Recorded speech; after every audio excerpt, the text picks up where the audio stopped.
Hello, hello, ladies and gentlemen, and welcome to another episode of the Daily Friend Wrap. I'm your host, Nicholas Lorimer, joined today by Mr. Hermann Pretorius. Let's get into the news of today, and the first thing we're going to talk about is a poll from the Social Research Foundation about how the election in Kwa-Zulu Natal might turn out next year. So it's a little bit complicated. They did a whole bunch of turnout scenarios trying to guess what percentage of the electorate was going to turn out, and the results differ a little bit between the different turnouts. But basically, the upshot of this poll is that the ANC is looking at a very large drop-off in the province. In 2019, the ANC got about, I think, 55% of the vote in KZN. And on the current projections, it's looking at dropping down into the 40s at this point. The DA is looking at going up a couple of points from about 14% to 20%. And the IFP is also looking at some big growth, although the numbers on that one are a little bit complicated. It's somewhere between 18 and 26%. The poll was taken just as Buthelezi died, and apparently the results were much more positive after Buthelezi died, presumably because he was back in the news and people were remembering his legacy and that kind of thing. But we're looking now at a situation where the ANC and EFF together will be around sort of 48-ish, 46% of the vote in KZN, according to this poll. And the DA and IFP will be at a similar level, maybe 45 to 47%, somewhere around there, if this poll turns out to be correct. Now, like I said, there's a lot of caveats and stuff that I don't want to get into.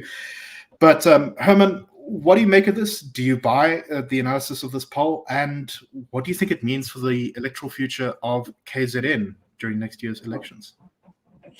I think the data overall looks sound. It looks in line with every sort of piece of data, scrap of data that you can find from polling, whether it's from the internals of some of the political parties or whether it's on a larger scale, the trajectories in by-elections. The thing that makes it so interesting for me here is that KwaZulu Natal is on a knife edge.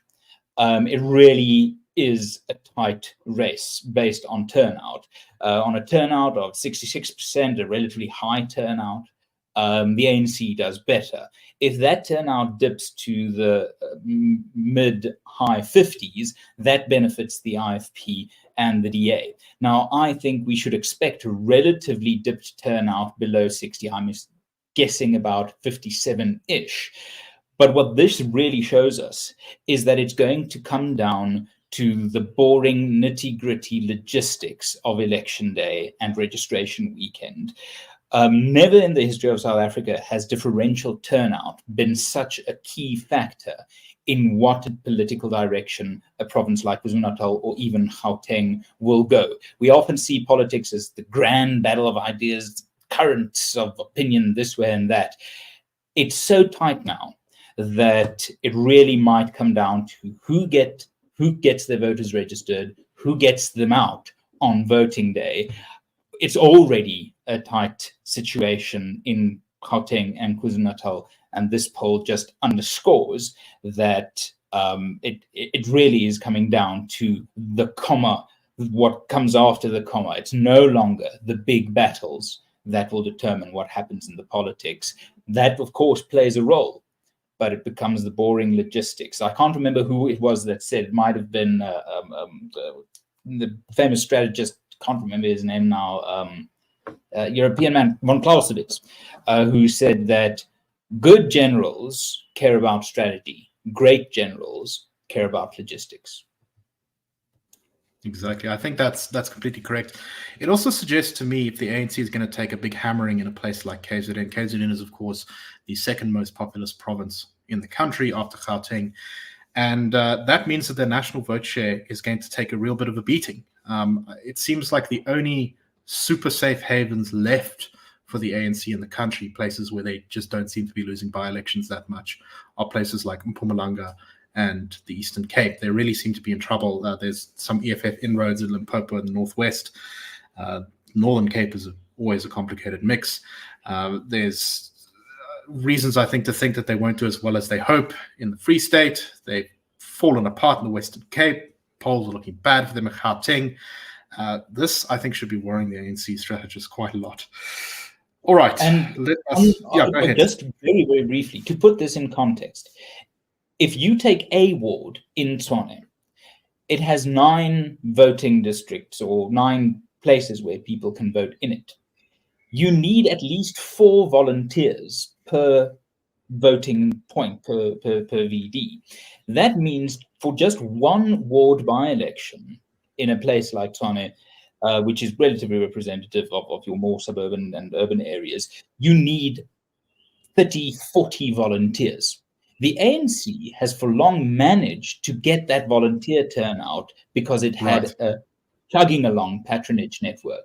A party that in the last few years on regular intervals couldn't pay its salaries will face immense trouble just getting the logistics right. And that is why the motivation for turnout is going to be a big thing to drive. If the ANC can't get its voters to the polls, this sort of data will become worse and worse and worse, because the ANC has always relied on a powerful election machine in the last 3 weeks of an election campaign. If that machine isn't running, they're in a lot of trouble.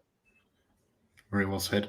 Okay, let's move on to our next story, and this is about the Parliamentary Ethics Committee. We've got 2 stories on this one. The first one is that the Parliamentary Ethics Committee has found that Deputy Leader of the EFF, Floyd Shivambu, has violated their policies by not disclosing 180,000 Rand he received in 3 separate payments from a company owned by his brother in August of 2017. That company infamously received 16 million Rand from the now defunct VBS Bank illegally. Essentially, the bank was looted, all of the people's savings were lost, and this money was transferred out to people like Floyd Shivambu's brother. And I would say that this is pretty good, that he is getting sanctioned for this. There have long been questions around the EFF's connection to VBS Bank and what's going on with it. But I will say, Herman, that it is frustrating once again that it's taken so long. I mean, it's been 6 years since this allegedly happened. And also complicating matters is that Julius Malema was also found by the Parliamentary Ethics Committee that there wasn't really enough evidence that he had also benefited from VBS, which is not something I entirely buy. Herman, what do you make of this? I think it is a good thing. A droplet of accountability is better than a draft of accountability.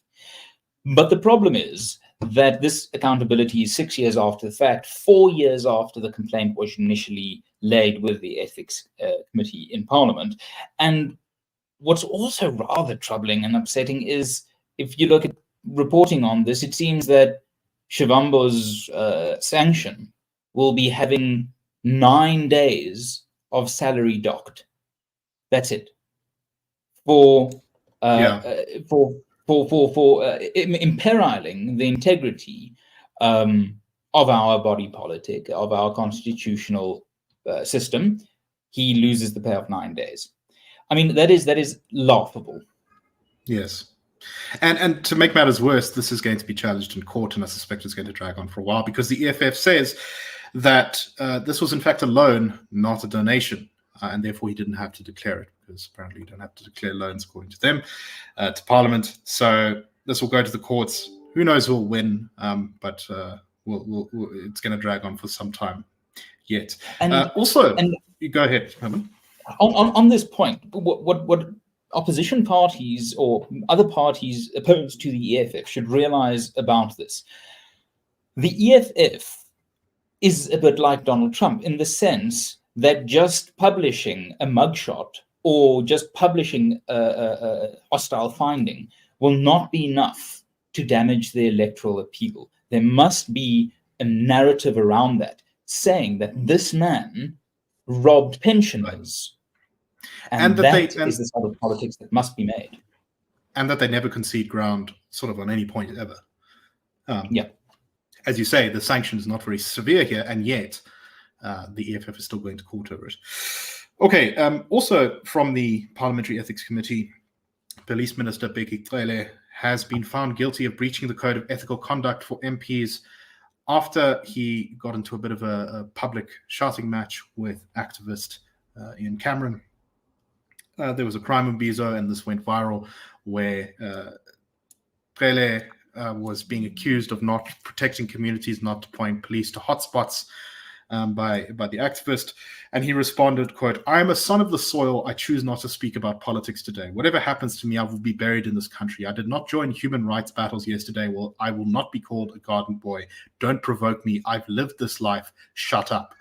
And at which point Cameron was dragged out by some cops because he continued to shout back at Cele.